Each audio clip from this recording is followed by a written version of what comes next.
Dari Sumbawa kita berangkat ke Batam. Pakai perahu layar itu 14 hari 14 malam. Hutan. Dilepas di hutan. Dilepas di hutan. Kirain kita langsung ke tempat pekerjaan. Masih dibekap dulu di dalam hutan. Berarti tunggu aman jalan itu. Disembunyikan dulu di dalam hutan. Kita akan dipukul 12 kali, sama-sama 12 kali. Panen itu ngapain?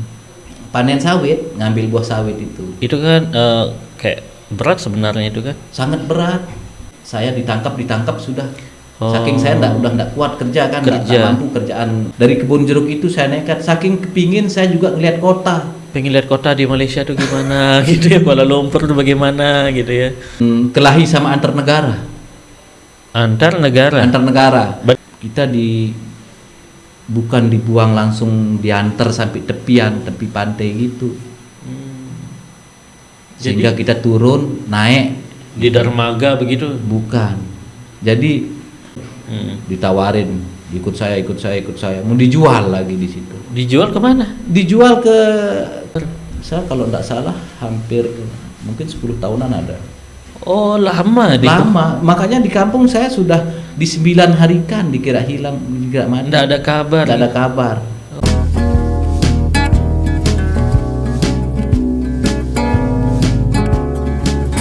Assalamualaikum warahmatullahi wabarakatuh. Halo YouTube, selamat datang di Wira Podcast, ngobrol santai tanpa beban. Hari ini kita akan membahas satu hal yang masih sering terjadi sebenarnya di masyarakat kita dari dulu bahkan sampai sekarang pun masih terjadi. Ya, ini terkait dengan masyarakat kita yang banyak bekerja di luar negeri. Kalau dulu disebut dengan TKI, Tenaga Kerja Indonesia. Kalau sekarang sudah berubah menjadi PMI, ya. BMI, ya. Buruh Migran Indonesia, ya.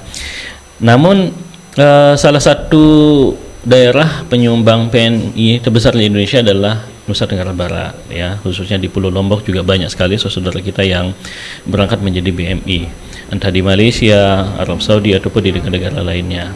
Namun juga ada sebagian dari masyarakat kita yang memilih masuk secara ilegal, terutama di negara tetangga kita yaitu Malaysia.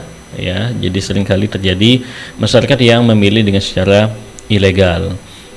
Nah, hari ini kita akan bercerita tentang pengalaman seorang sahabat kita, saudara kita. Beliau adalah Bang Iwan.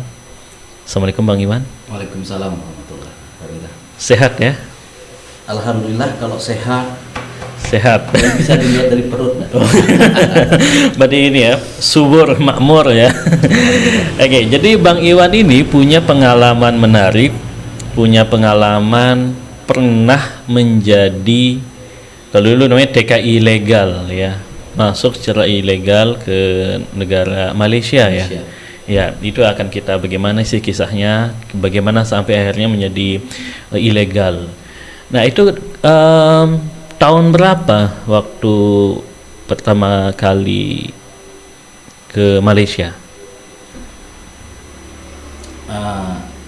Kalau kita berbicara kisah ya.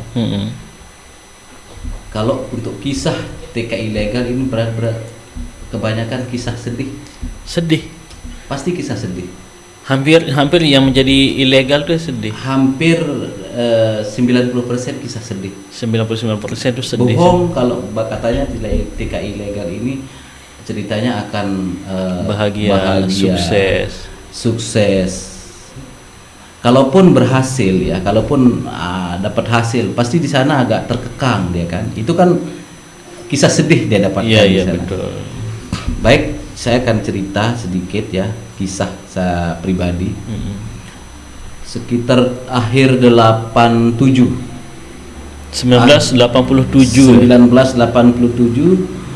saya sudah berangkat ke Malaysia. Udah lama sekali berarti ya? Lama sekali. Umur saya waktu itu saya paling kecil di antara teman-teman. Oh, tidak sendiri ya? Oh, tidak sendiri. Di kampung berarti di kampung saya cuma bertiga. Satu kampung. Masih ingat nama-namanya? Namanya yang Beliau pernah menjabat sebagai kepala desa 2 periode. Alhamdulillah pulang kapoknya jadi tidak legal langsung jadi masuk berpolitik. Malah berhasil di kampung sendiri. Ya, Yang satu Pak Jumahir namanya, itu satu kampung juga, itu luar biasa juga orangnya. Sampai sekarang masih bersemangat, masih sehat. Termasuk juga Bapak Haji Ahmad Arjuna. Dan di kampung lain juga ada banyak yang dari kampung lain banyak, bahkan dari kami teman-teman dari Sumbawa, yang dari Lombok Timur, Lombok Tengah gabung jadi satu dalam kami dulu pakai perahu layar. Pertama berangkat ke Malaysia itu, jadi di ilegal berangkat dari Sumbawa, kita dari Lombok dibawa ke Sumbawa. Tekong kita kan tekong itu, kita yang membawa yang jadi depan kan, yang bertanggung jawab. Kita itu dari Sumbawa. Orang Bugis aslinya. Berarti dari Lombok. Masih ingat namanya Daeng Ali. Daeng Ali. Jadi Daeng Ali ini yang memberangkatkan kita. Dia punya kapal layar sendiri. Bayangkan. Itu umur Bang Iwan umur berapa waktu itu? Sekitar umur baru kelas 3 SMP lah. Masih sangat muda. Belum selesai sekolah. Kenapa akhirnya putus sekolah terus memilih?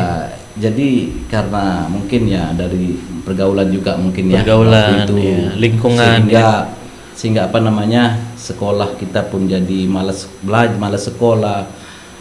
Sudah waktu itu seharusnya nggak boleh ngerokok, sudah bisa ngerokok. Jadi pergaulan lah ya. Pergaulan akhirnya lebih kepada bagaimana bisa cari uang. Seumur SMP itu bagaimana bisa cari uang. Katakanlah itu 15-16 tahun lah. Sehingga mungkin orang tua waktu itu ya udah ikut aja berangkat ke Malaysia gitu. Berarti umurnya waktu itu sekitar 16 tahunan lah ya. Ya sekitar 15-16 lah. Nah setelah dari Sumbawa terus? Dari Sumbawa kita berangkat ke Batam. Pakai perahu layar itu 14 hari 14 malam. Di lautan? Di laut. Perahunya besar atau kecil? Ya ukuran isinya sekitar kurang lebih 200 lah. 200 ya. 200. Ya katakanlah dengan lautan yang luas begitu kan. Kita kalau siang kita baru pakai mesin, hidupkan mesinnya. Itu pun mesin kecil. Malam bentang layar, buka layarnya kan angin kencang kan. Itu 12 hari 12 malam, 14 hari 14 malam di lautan. Di laut. Dari Sumbawa ke Batam. Saya masih ingat Pak Wira. Begitu saya turun di Bagusrip namanya di Batam. Kayak nggak nginjak bumi. Kenapa? Saking kelamaan di laut. Di laut ya. 14. Begitu turun goyang langsung tumbang karena terasa nggak nginjak bumi. Langsung saya kira apa sama teman kan, jadi khawatir. Teman satu kampung khawatir kan. Saya paling kecil waktu itu. Bahkan saya sakit. Di kapal itu sakit kerjaannya. Sakit apa? Mabuk laut mungkin ya? Boleh dikatakan mabuk laut, boleh ya demam juga. Lengkap mimpi-mimpi buruk semua. Mulai dari berangkatan sudah mimpi-mimpi buruk yang terjadi kan. Itu tiga ilegal zaman dulu kan Pak Wira. Jadi saking kepinginnya makan di laut, nasi sudah nggak enak kan, kita sakit. Nasi sudah nggak bisa masuk nasi. Mau tuker sambal, yang penting dapat sambal itu pakai mie. Kita tuker sambal pakai mie sama teman yang bawa sambal. Itu bawa bekal sendiri? Bekal sendiri. Nggak disiapin oleh Tekong tadi enggak? Enggak. Ada sih disiapin, cuman untuk makanan tambahan kan kita bawa sendiri. Kayak yang kita nggak ada persiapan itu kan, gitu. Pengalaman pertama kita waktu dengan teman-teman satu kampung ini termasuk yang saya sebutkan di 2 tadi namanya. Terus? Jadi sampai Batam kita diberangkatkan ke Malaysia pakai speedboat. Ya. Itu jalurnya berarti lewat dekat Singapura atau bukan dari Batam langsung ke Malaysia. Itu ada namanya Sungai Rengit di sana. Itu tempat kita langsung dilepas dari situ, nanti ada penjemputnya gitu. Itu lahan biasa, hutan. Dilepas di hutan. Gitu. Itu kalau itu siang atau gimana? Malam. Kalau siang dong ketahuan. Kita langsung digerebek sama petugas di sana. Setelah Askar namanya, tentara di sini kan. Jadi yang bertugas di sana tentara, askar kalau bahasa sana kan. Berarti nyebrang sampai ke semacam sungai begitu? Iya. Enggak, di laut sih. Laut ke dari tepian laut Indonesia ke tepi laut Malaysia. Di sana langsung, kalau kita kan masih pantai. Iya. Kalau di sana kita ketemu langsung dengan hutan bakau. Hutan bakaunya ya. Setelah itu ya udah kita jalan kaki untuk sampai kita ada temukan orang menjemput kita gitu. Berarti gambarannya begini, itu berapa orang kira-kira satu rombongan? Kita satu rombongan itu banyak. Banyak itu. Cuman tujuan kan masing-masing, enggak sama tujuan kita. Ada yang ke ini, ada yang ke Johor, ada yang ke Pahang, dibawa sama tekong penjemputnya itu, tekong darat namanya di sana itu. Ya, jadi lalu setelah itu ya udah dijemput kita. Kirain kita langsung ke tempat pekerjaan. Masih dibekap dulu di dalam hutan. Berarti tunggu aman jalan itu. Disembunyikan dulu di dalam hutan. Jadi ketemu dengan itu bagaimana ceritanya dari setelah turun dari speedboat, terus jalan gitu ya? Jalan kaki di hutan itu kan, Hutan bangka itu kan basah air. Oh iya jelas. Lumpur macam ya. Apa namanya, gambut gitulah. Gambut. Iya. Setelah itu barulah kita turun, disembunyikan lagi kita di dalam hutan itu juga. Itu berapa lama? Ya enggak sih, sekitar 2-3 jam di situ. Sambil nunggu jemputan. Nah, barulah kita dijemput sama tekong darat yang sudah dipesan dari Batam tadi itu. Setelah itu ya udah. Nah, kita kan pengalaman baru. Pengalaman pertama kali masuk Malaysia yang lucunya. Kalau di sini kan security namanya, di sana pos jaga kan. Kalau di Malaysia bilang pos jaga. Di sini kita mau masuk perusahaan tempat kita kerja ini, kita ditanya, teman saya yang salah paham. Saya yang salah paham karena kan kita masih baru, masih awam, masih tahu berbahasa apa-apa pun ya. belum tahu apa-apa kan. Jadi ketika security ini nanya pakai bahasa Malaysia, yang dia bilang, masuk pukul berapa tadi? Dia bilang macam itu kan. Nah, lalu saya dibilang sama teman, nah kita akan dipukul 12 kali, sama-sama 12 kali. kan kita resah. Masa mau dipukul? Ketawa. Padahal dia nanya tadi jam berapa masuk dari Indonesia. Oleh security tadi gitu ya. Itu yang ada cerita sedikit lucu waktu itu kan, karena kita belum sama. Tapi nggak dipukul ya waktu itu ya? Enggak ada. Cuma ditanya saja. Setelah itu ya udah dibawa ke tempat kerja, masuk kerja, udah kerja, ketemu sama orang-orang Lombok yang sudah lama. Udah lama di sana. Nah, itu berapa lama kerja di Malaysia? Saya waktu itu saya termasuk bandel. Bandel dalam arti? Bandel artinya begini. Karena kan saya masih kecil. Saya masih kecil sendiri, sudah paling umur sekitar itu dah 15-17 tahun itu. Saya kerja pun belum kuat sebenarnya. Oh, kerja apa di sana? Sawit. Kerja sawit. Nah, ini orang banyak belum tahu. Yang dikerjakan di sawit itu apa aja sih sebenarnya? Yang dikerja mulai, kalau ada yang di perawatan ya, mulai nanam ada. Berarti nanam biasa nih gitu ya. Nanam sawit. Ada juga yang untuk perawatannya nanti dari mupuk, membersihkan pohonnya, itu perawatan. Ada yang sudah kerjaannya panen. Dari bagian panen. Nah, saya di umur segitu sudah dipekerjakan di bagian panen. Panen itu ngapain? Panen sawit, ngambil buah sawit itu. Itu kan kayak berat sebenarnya itu kan? Sangat berat.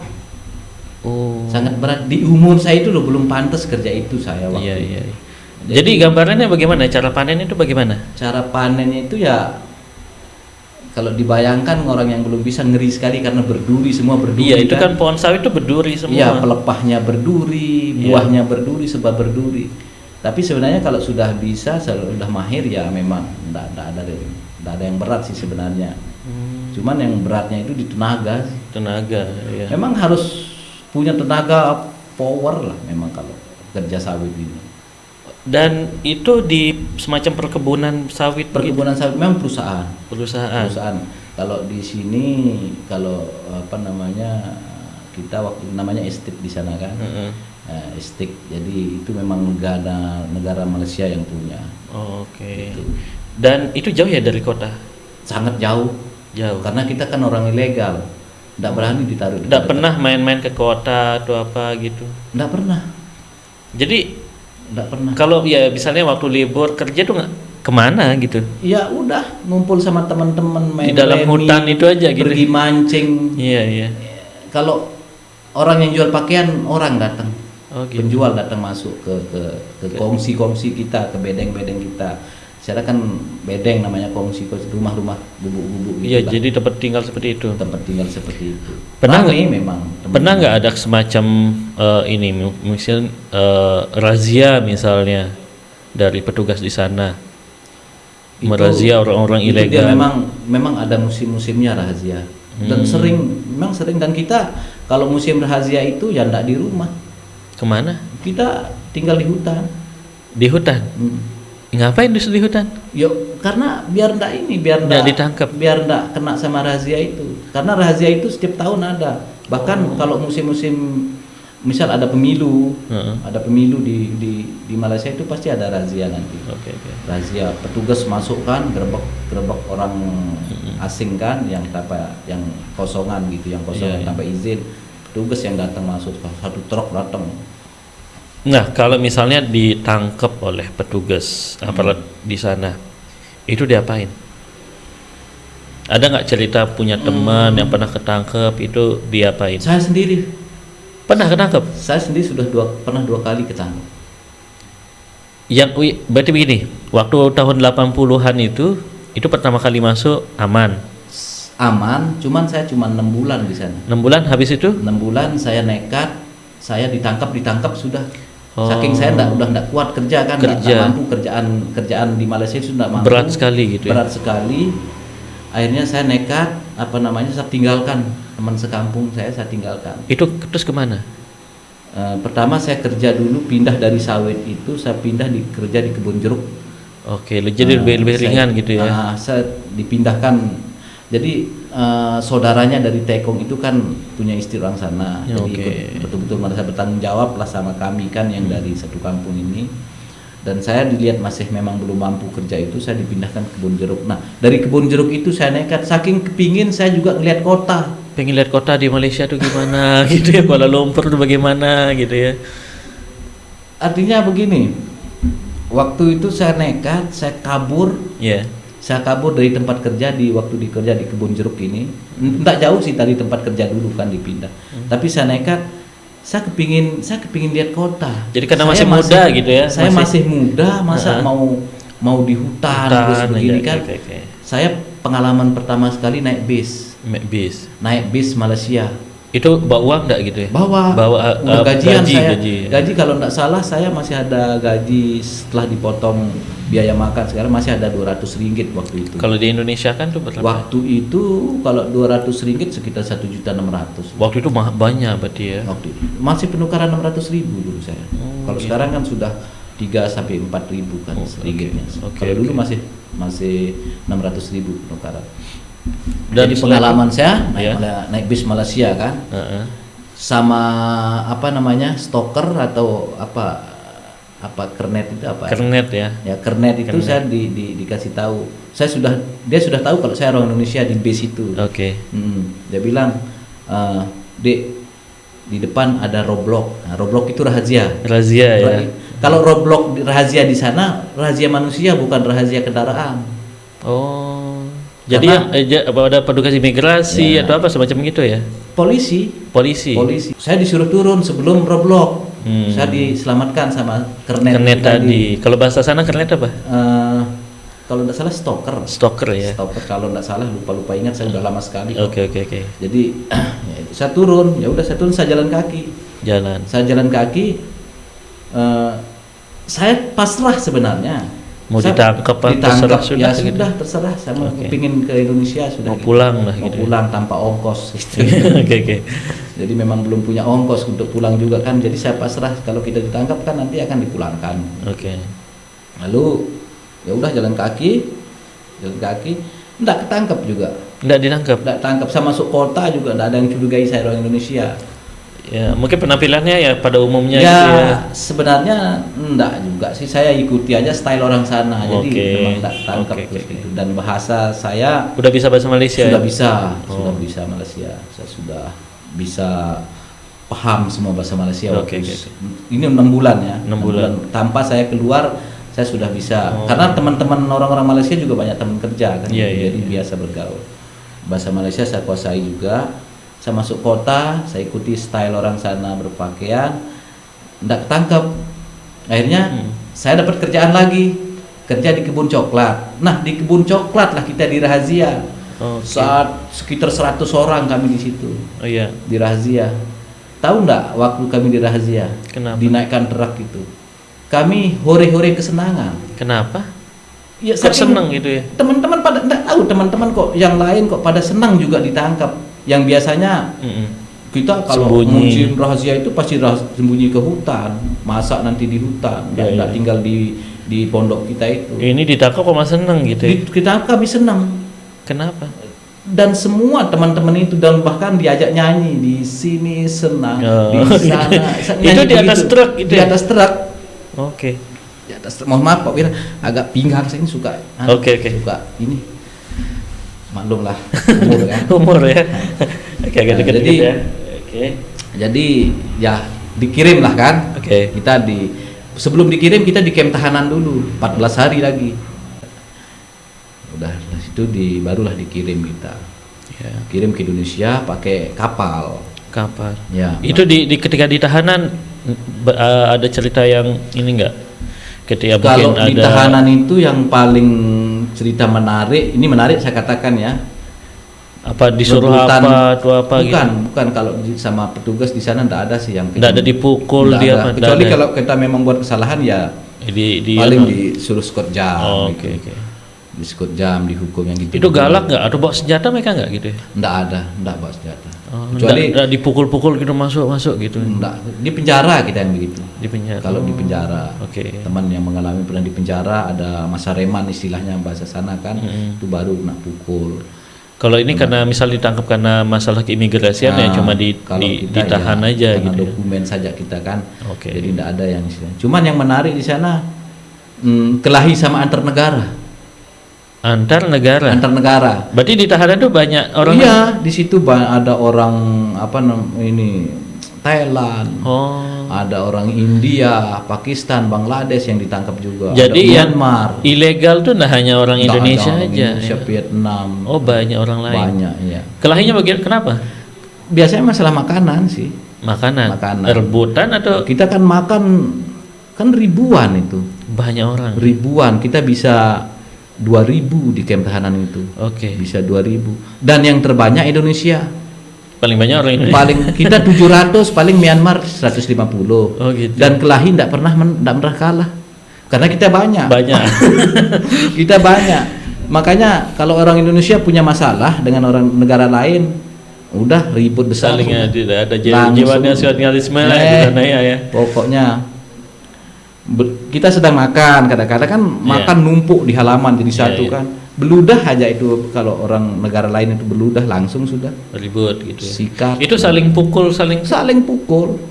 Enggak dipisah sama petugas apa di sana. Dipisah sih, tapi enggak kebanyakan. Kalau sama kita itu enggak ada jadi permasalahan. Karena banyak orang juga mungkin ya. Enggak ada, paling ya dipisah-pisah gitu aja sudah. Setelah itu barulah kita dikirim ke Indonesia menggunakan pakai kapal feri lah. Oh gitu ya. Itu langsung ke Lombok atau kemana? Bukan, kita langsung ke Riau. Dari Riau kalau dulu kami ke Selat Panjang dikirimnya. Jadi yang sedihnya, yang paling sedih ya Pak Wira, kita bukan dibuang langsung, diantar sampai tepi pantai gitu. Sehingga kita turun naik di dermaga begitu? Bukan. Jadi masih sekitar berapa meter kita jalan kaki di lumpur. Jadi itu yang pengalaman paling ngeri, paling pahit itu. Jadi enggak di dermaga begitu? Enggak. Itu dulu. Iya. Itu dulu, tapi sekarang udah nggak ada itu. Nggak ada. Dan turun dulu masih jauh ya ke bibir pantai gitu? Masih jauh, kita masih ada 30 meter lah jalan kaki itu. Oke, jadi setelah itu di lumpur kan susah sambil bawa tas. Bagaimana terus dengan yang perempuan? Ada yang perempuan juga? Banyak, ada ibu-ibu gitu juga. Jadi tidak hanya laki-laki gitu? Tidak hanya laki-laki, laki perempuan. Oke. Setelah itu begitu kita sampai darat, di situ kan di Selat Panjang itu sudah terbiasa lah.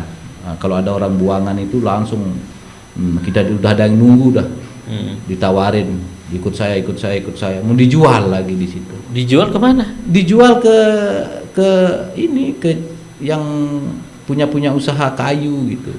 Dipekerjakan tapi dijual istilahnya. Jadi nah, misalnya begini, kalau ada yang perempuan tadi misalnya, kalau dijual untuk bekerja yang baik, kalau yang kerjaan tidak baik, itu alam yang perempuan dan bisa jadi begitu. Karena memang ya sarang pelacuran yang mohon maaf ya banyak juga di sana, di daerah seberang sana setelah kita nyebrang ke Selat Panjang. Karena mungkin dalam kondisi tertekan, uang tidak ada gitu. Kalau yang kuat imannya, yang perempuan ya udah berarti kerja baik-baik ya gitu. Makan berontak ketika dia kan begitu.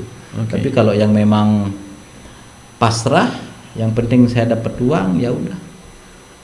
Nah, Bang Iwan waktu itu kemana? Saya di Selat Panjang waktu itu. Jadi waktu itu saya kan masih kecil ya, kebetulan saya ikut ada abang, lupa saya namanya, abang siapa di sana. Saya kerja lagi di sana. Saya langsung dibawa ke Pekanbaru. Ngapain di Pekanbaru? Saya dibawa ke Pekanbaru untuk diajak kerja sih sebenarnya. Oke. Cuman sampai di Pekanbaru, yang akan saya kerjakan ini kan lebih berat lagi. Kayu balak, kayu besar gitu. Diapain? Ya untuk dipotong, kerja kayu di hutan lagi. Di hutan lagi gitu. Akan kerja dibawa ke hutan lagi. Nah, saya bilang saya enggak mau, saya enggak melawan, saya di situ enggak bisa saya kerja ini. Saya carikan kerja yang ringan-ringan aja gitu. Akhirnya mungkin ya waktu itu kan saya memang masih kecil. Kasihan mungkin kan. Ada orang kasihan, diajaklah saya ke rumah. Dia ada pengalaman dia di Pekanbaru. Teman dibuang juga tapi ada pengalaman. Akhirnya saya punya bapak angkat di sana. Oh gitu. Saya punya bapak angkat di sana dan saya alhamdulillah disayang sama bapak angkat ini karena saya memang masih kecil. Terus saya bergaul di sana. Saya jadi orang Pekanbaru. Jadi saya berapa lama di Pekanbaru? Saya kalau tidak salah hampir mungkin 10 tahunan ada. Oh lama. Makanya di kampung saya sudah di 9 harikan dikira hilang, dikira mati. Tidak ada kabar. Tidak ada kabar. Tidak ada kabar. Karena waktu itu tidak ada telepon juga. Tidak ada telepon, tidak ada apa-apanya. Paling surat lah gitu kan. Nah, terus memberi kabar ke keluarga di kampung itu bagaimana ceritanya? Saya tidak pernah beri kabar. Saya langsung sekitar 10 tahun lebih itu langsung pulang. Begitu saya mau pulang gitu. Itu sempat kerja di sana gitu. Ya, sebenarnya kalau dibilang kerja enggak saya. Selama saya dibuang itu saya tidak pernah kerja. Di bapak angkat tadi gitu ya? Di bapak angkat. Saya ikut bapak angkat. Ikut bapak angkat pun malam hanya kerjaannya nganter bapak main judi. Bapak angkat. Oh gitu. Jadi ya paling beres-beres rumah, beres rumah aja, ya? Gitu. Pokok saya disayang. Saya disayang saya. Nah setelah saya paham situasi pergaulan di sana, akhirnya saya jalan-jalan ke Dumai namanya kan, daerah Dumai, daerah pembuangan juga sih, daerah pembuangan TKI ilegal di Dumai itu. Nah saya punya inisiatif di situ, saya ambil teman-teman yang dibuang ini untuk saya carikan kerja. Itu udah kerjaan saya jual orang jadinya. Jual orang. jadi saya jual, artinya jual orang ya, saya bantu dia cari kerja, nanti saya dikasih upah sama Cina itu. Berarti ada orang yang carikan saya untuk pekerjaan ini gitu saya punya itu. Dicarilah orang-orang yang sudah dibuang dari Malaysia tadi gitu ya. Karena kelantung-lantung tidak ada kerjaan tidak jelas. Yang jelas kalau gitu di perbatasan itu kan, kalau orang-orang buangan itu kan pasti butuh pekerjaan. Iya betul. Dia ditampung dulu di sana. Nah, saya datang tawarin kerjaan. Kan sama-sama orang Lombok jadi tertarik mereka kan. Ketemu sama orang Lombok juga? Orang Lombok, kebanyakan orang Lombok sih. Oh gitu. 90%, 80% itu orang Lombok. Kenapa ya orang Lombok banyak yang memang basis TKI ini memang dari NTB. Jadi pertama NTB, Jawa Timur sama Jawa Barat kan. Oke. Bagaimana? Ngopi dulu? Oh siap. Ya. Ini jelas enak banget kopinya ini. Kita ngopi dulu. Kopi sini juga ya. Jadi enaknya kita ngopi. Ini luar biasa Bang ya. Mantap kopinya. Ya. Ini yang tidak semua orang bisa punya pengalaman yang luar biasa seperti ini. Nah, setelah itu hampir 10 tahun di Pekanbaru, kenapa terus saya pulang ke Lombok? Ya. Saya jiwanya memang begitu, Pak Wira. Jadi ketika saya berniat atau mau sesuatu itu langsung saya bertindak. Yang penting kalau saya sendirian di perantau, saya bebas bertindak, saya mau ngapain saya bebas. Tapi ketika ada teman sekampung, saya tidak bisa ngapa-ngapain. Saya terikat sama teman, jadi beban saya. Tapi kalau saya sendiri seperti itu, ya udah. Saya pulang, pengalaman saya pulang, saya naik bis ANS namanya waktu itu. Kenapa memutuskan saya harus pulang? Saya tiba-tiba waktu itu ingat orang tua. Karena sudah saya hampir menikah di sana sebenarnya. Tapi hampir gitu ya. Hampir sudah, sama bapak angkat saya sudah dijodohin sama ini, sudah dijodohin sama itu. Dan memang ada lumayan ganteng lah, masih zaman-zaman muda. Sampai sekarang kan. Masih. Orang enggak kerja kan, kita kan enggak kerja. Jadi santai di rumah aja. Santai gitu, di rumah. Nyari orang untuk yang mau kerja, itu kerjaannya kan. Itu upahnya berapa? Kadang-kadang kita dikasih 1,5 juta. Oh lumayan ya. Sama Cina itu. Itu per orang atau? Kadang-kadang kan begini, itu kan modelnya yang mau kerja ada pinjaman dulu. Nah dari pinjaman itu juga saya potong dia. Kita potong. Di samping ada fee juga dari Cina itu yang mau dicarikan tenaga. Orang tukang. Akhirnya pulang pakai bis. Saya sampai Lombok itu seminggu. Satu minggu. Itu semua bis gitu ya? Bukan. Saya dari Pekanbaru ke Surabaya. Surabaya bis. Dari Surabaya ke Lombok. Saya naik bis lagi. Ya rintangan di jalan, pengalaman pertama juga kan tidak ada pengalaman di jalan. Ya macam-macam pengalaman yang dia bohongin orang, dibohongin preman-preman di terminal. Gitu. Tapi enggak bawa uang juga, yang mau ditipu apa? Saya kan di jalan kita enggak bawa apa-apa. Jadi pulang tuh enggak bawa hasil. Enggak bawa hasil. Pokoknya bahkan saya enggak langsung Lombok dari Surabaya, saya nyampe Bali kehabisan uang. Saya naik Puso lagi dari Lombok. Numpang di Puso gitu. Kenapa turun di Bali gitu? Ya karena tiket saya hanya sampai Bali, tidak cukup. Itu juga ada orang Lombok yang bantu di Surabaya, baru nyampe Bali. Nanti sampean kalau mau ke Lombok stop aja Puso itu. Bisa kok, dia bilang. Boleh, dan tidak bayar gitu ya? Tidak bayar, bahkan dikasih makan kan sama sopir. Akhirnya turun di mana, di Lombok? Di Lombok, turunlah di Lombok. Di terminal. Iya, di terminal. Mandalika ya. Terus habis itu dari Mandalika? Udah jalan kaki. Sampai kampung jalan kaki? Enggak sih jalan kaki sampai kampung. Jalan kaki kalau enggak salah sampai pangkalan ojek waktu itu. Oh, itu ngojek ya. Dan ojek yang dia kebetulan saya dikenal kan, dia tanda saya sudah sekian lama enggak kelihatan. Tapi dia tanda. Saya dinaikkan, diantar. Lalu respon keluarga waktu itu bagaimana? Heboh sudah.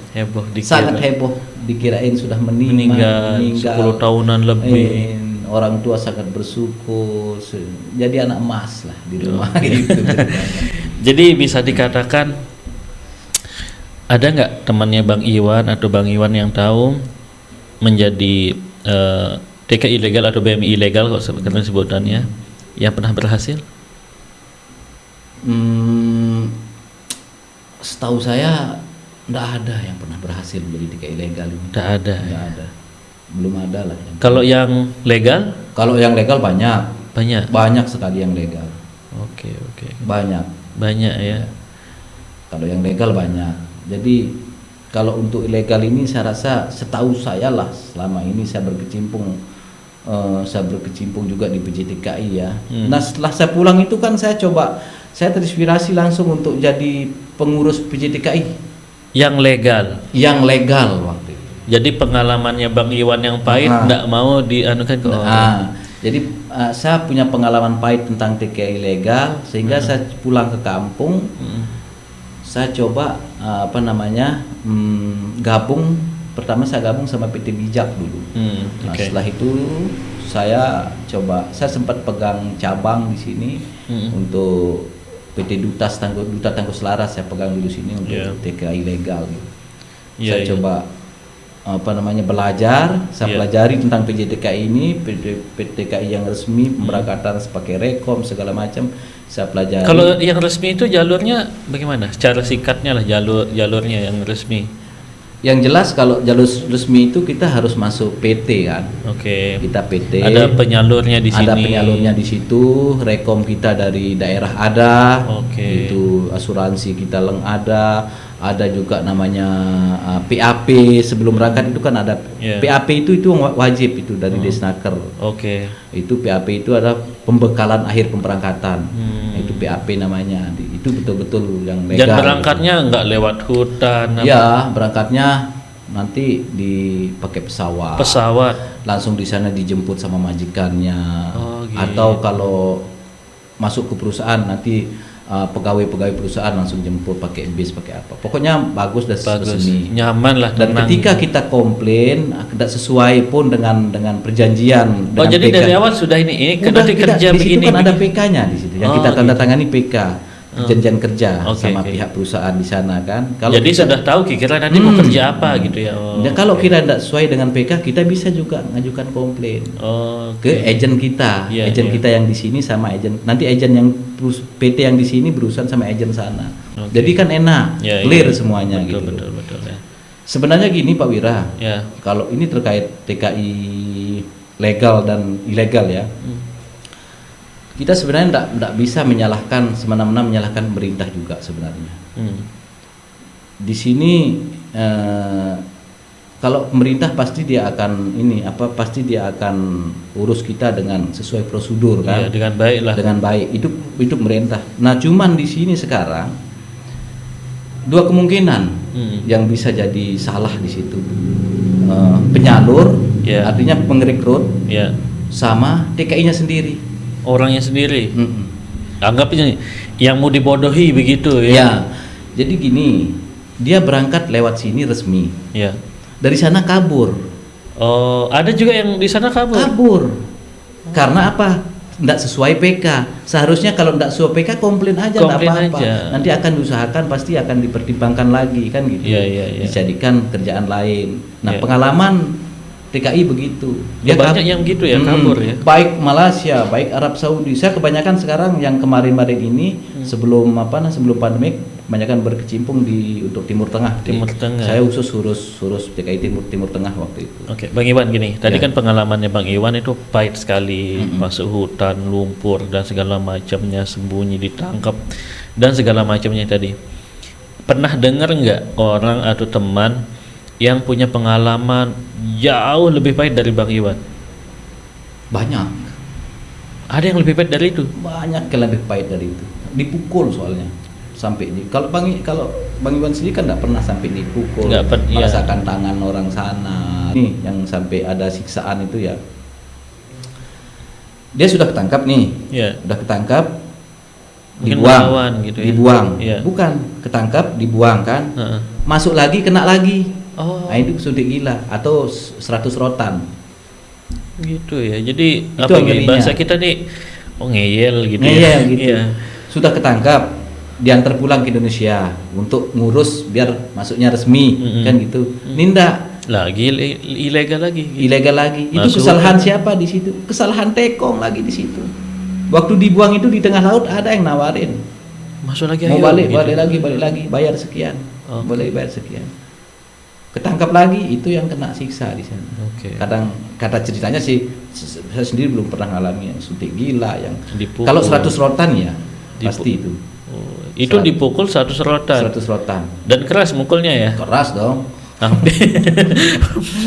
Kalau 100 rotan saya pernah lihat.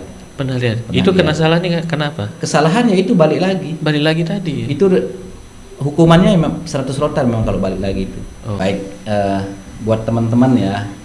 Buat teman-teman masyarakat yang butuh bekerja di luar negeri, diusahakanlah. Dan jangan sampailah menjadi TKI ilegal. Karena menjadi TKI ilegal ini tidak ada enaknya. Walaupun di sana selamat bekerja, pasti di sana terkekang. Nggak bisa kemana-mana. Gitu.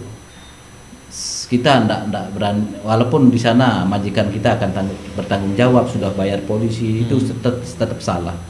Kalau bisa teman-teman, kalau memang mau berniat ke luar negeri untuk mencari nafkah ke luar negeri, masih banyak jalan yang resmi, yang betul-betul legal.